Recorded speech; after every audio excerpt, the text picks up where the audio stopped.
Road पे express news के reporter था, उसने गलत बयानी की है पाकिस्तान से। यार प्लीज छोड़ो यार बस करो प्लीज।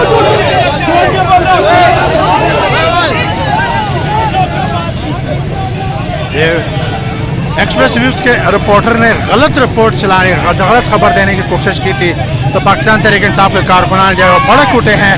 मैं इस वाक़े का गवाही हूँ कि पाकिस्तान तहरीक इंसाफ के कारकुनान और इंतज़ामिया ने मिलकर एम्बुलेंस को भरपूर फौरी रास्ता देने की कोशिश की, मगर उसने गलत बयानी की। तो ये पाकिस्तान तहरीक इंसाफ के कारकुनान उसके खिलाफ नारेबाजी कर रहे हैं। ये देखें, एक्सप्रेस की जो गाड़ी है उसको मजबूर किया है कि वो चला गए हैं और वो चले गए। ये उनकी गाड़ी जा रही है, ये आप देख सकते हैं। ये पाकिस्तान तहरीक